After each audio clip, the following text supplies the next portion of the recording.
আসসালামু আলাইকুম। আপনি যদি আপনার পুরুষত্ব হরমোন বা টেস্টোস্টেরন হরমোনকে বুস্ট করতে চান, তাহলে অবভিয়াসলি আপনাকে ২ টা ফ্যাক্টর মাথায় রাখতে হবে। নাম্বার 1 হচ্ছে আপনার লাইফস্টাইল, নাম্বার 2 হচ্ছে সাপ্লিমেন্ট অর মেডিসিন। এখন লাইফস্টাইলের মধ্যে প্রতিদিন আপনাকে ৬ থেকে ৮ ঘন্টার একটা ভালো ডিপ স্লিপ নেওয়ার চেষ্টা করতে হবে। নাম্বার 2 হচ্ছে হাইড্রেশন। আপনাকে প্রতিদিন ২ থেকে ৩ লিটার বা ৪ লিটার বডি ওয়েট হিসাব করে পানি পান করতে হবে।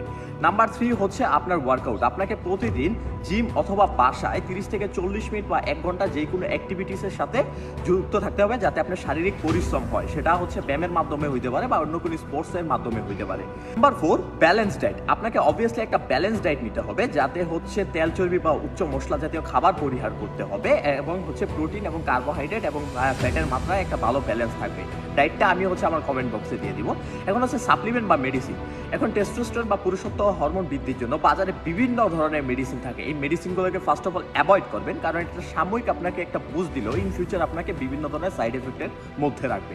সো আপনাকে সাপ্লিমেন্ট হিসেবে আপনি প্রোটিন এবং ম্যাগনেসিয়াম এবং ভিটামিন D3 এবং জিঙ্ক এই ধরনের সাপ্লিমেন্টগুলো বা মেডিসিনগুলো নিতে পারেন। আপনারা মেডিসিন শপ থেকে নিতে পারেন, যেগুলো হচ্ছে আপনার ওভারঅল টেস্টোস্টেরন হরমোনকে ধরে রাখতে বা বুস্ট দিতে একটা সাহায্য করবে। সো এই ধরনের হেলথি ভিডিও পেতে আমার পেজটাকে ফলো দিয়ে রাখেন।